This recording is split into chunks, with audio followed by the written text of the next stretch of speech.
You just look wrecked. What's going on, guys? It's K-Dub here with another episode of Crypto Zombie. Welcome back to the channel. Hope you're having a great weekend so far. Having a look at what is going on. We are having a little bit of a mixed day today. You know, some of the altcoins are up 0.3, 0.1, 0.6%. Bitcoin down 0.4%. Really, since yesterday, not really much has changed. We did dip down to about $6,750. Now, in yesterday's video, we were talking about whales moving 25,684 Bitcoin, and actually today, we do have some confirmation on a move that might have triggered some of this sell-off. So I do want to talk about what that was and what we should expect, because now we have some analysts coming out saying that Bitcoin has to go down to $3,000. In fact, one of them is an analyst who did accurately call the dip down to $3,800. So I do want to sort of analyze that today. At the same point, I do want to zoom out, have a look at the macro trend. Are we sort of where we should be for Bitcoin's position right now in sort of that reaccumulation stage leading into the halving? Don't forget, okay, the halving is coming up in about a month from now. So I do want to get into all that. And we do have actually some big news today that came out.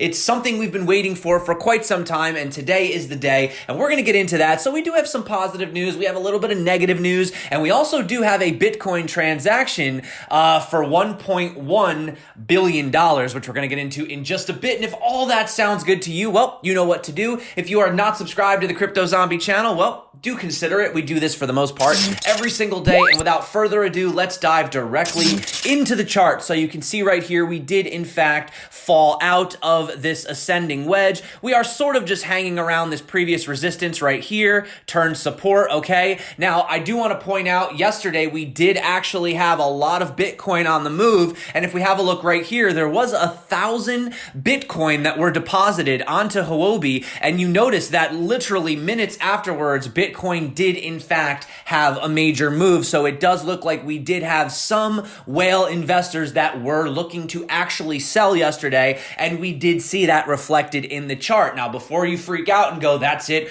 we're going to zero, they're selling, I'm going to show you something that is actually very positive as far as the data, even whale data, is concerned. But super quick, let's have a look at the chart. You will notice that unfortunately that sell-off did now put us underneath the support, the previous support that we had. You know, we had it here, we touched down here, we had support here. Well, now currently we are actually sitting below it. So now we're underneath the support, and the support is acting as resistance. This isn't necessarily too good short term. Now, if we were to break above this, then we could see ourselves back around the heart line, and we could have a $7,500 Bitcoin, maybe by, I don't know, the end of the weekend. That is possible. However, there is also the scenario that we break to the downside. And you will notice that if we actually extend this line out from the ascending triangle that started out from the dip, we are sitting directly on the support, or the resistance actually, of the top. And the thing is if we fall down, we could be looking at a 6.6K level. Lower than that, well, that would break us all the way back down to the about almost like the $6,000, $6,100 level for Bitcoin.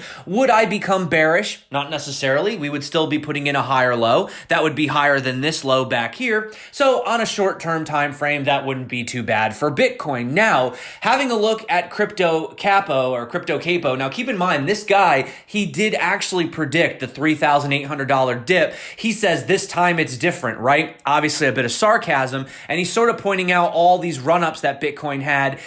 You know, obviously he's saying that we are in a continued bear market, and that basically what we're having right now should be no different, and we could be looking for a further dump. Maybe a big double bottom at around the $3,000 level. That is a possibility. If you're a Bitcoin bear and you're looking to, you know, potentially short the market, that is a possibility. You can make money by longing Bitcoin and shorting Bitcoin, right? However, having a look over here, this is what I wanted to point out. We have noticed that balances on exchanges have reached a 6-month low, which means that investors are pulling even more money off exchanges than we had even spoken about a week ago. So what does this mean? Or are people looking to sell? while? Well, no, because here's the other key metric. The number of Bitcoin addresses holding over one Bitcoin has reached an all-time of 803,000. So you can see right here that the number of addresses is actually increasing, showing that Bitcoiners are actually holding Bitcoin. They're pulling it off exchanges. They're saying, I'm not interested in trading. I'm interested in holding the Bitcoin right now.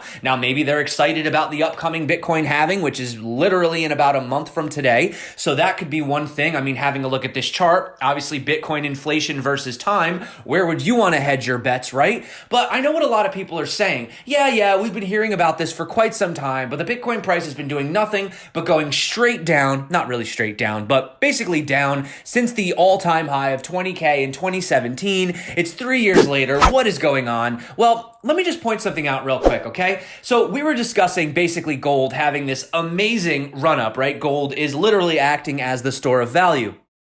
Now, before somebody chimes in the comments, I know this is the gold futures chart. The physical gold chart is different. I know, but I'm just using this as an example, okay? Now, look at the last time that gold was at these prices. It was basically 8 years ago, okay? So look, gold had this peak up here at around 1,920 bucks. Then it kind of did what Bitcoin did, where Bitcoin had that crazy, volatility after 2017, and then it went into the 2018 bear market. Well, look, gold had a very similar market. In fact, if we have a look pretty much from the last time it was that price, I mean, look at how long gold kept going down and down and down. I mean, basically gold really didn't start showing any sign of recovery until about 2,366 days later. And considering the fact that, we're looking at almost 7 years of gold losing value and going sideways, and Bitcoin's only been down since December of 2017, right? It's really not that bad, but I feel like because it's Bitcoin, people just expect prices to just moon. But really what we're having right now is an opportunity for massive accumulation. I mean, now everyone's like, darn it, I wish I had bought some gold. But can you imagine holding gold for these 8 years, right? While it was just losing value?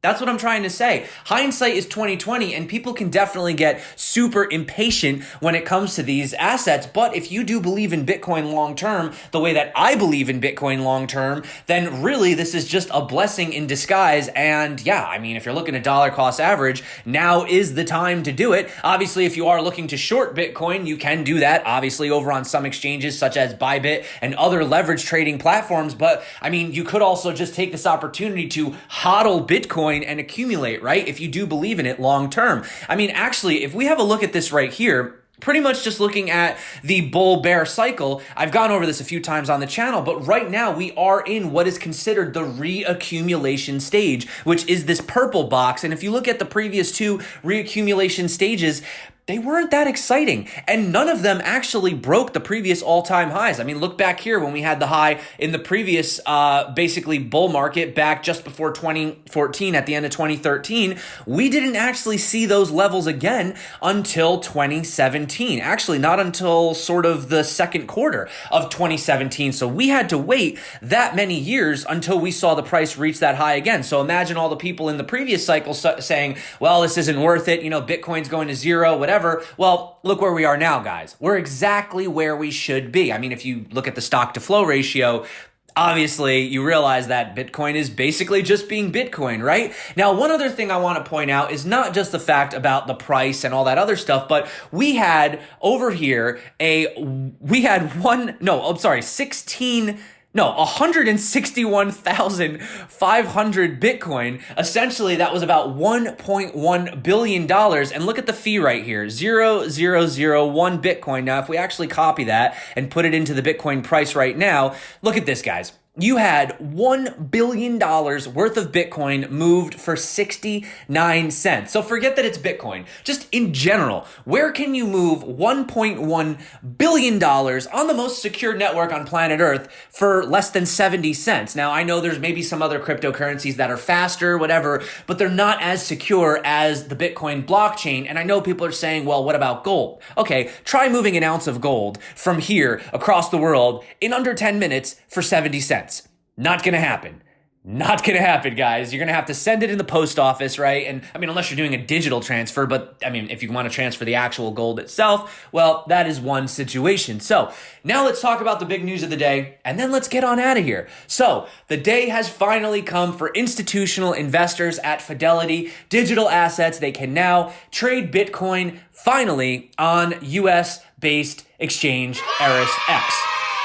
I know, it's been a while, but it's finally here, guys. So, through a strategic partnership designed to increase cryptocurrency exposure for big players, Fidelity's stable of vetted institutional investors will have increased access to Bitcoin liquidity. Why is this important? Well, if you aren't aware, Fidelity Investments manages $8.3 trillion in customer assets. Just think about that amount. According to the CEO of ErisX, he says our time-tested and proven central limit order book ensures that the best price on the market is available to everyone. And they also had a comment from the head of product for FDA saying, we believe that ErisX's central limit order book exchange model is critical to the maturation of crypto markets, coupled with their technical aptitude, accessible order sizes, and a robust regulatory framework. ErisX is an attractive solution to securely access digital assets. Keep in mind, the USCFTC did grant ErisX a clearinghouse license last year, in addition to spot trading. The New York-based digital asset exchange, which is also backed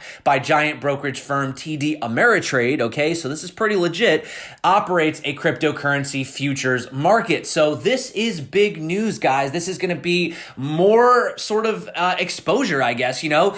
A lot of people think that all the investors that are going to be in are in right now. I don't think that that's the case. I still think that some people are not in. Some people don't want to be exposed to something as crazy and volatile as Bitcoin, right? It is considered quite risky. I mean, considering how small the market cap is. So this just brings it more validity. It brings it more exposure. And with 8.3 trillion in customer assets under Fidelity Investment, it does sort of give a lot of potential liquidity to move into Bitcoin should it look attractive to these new investors.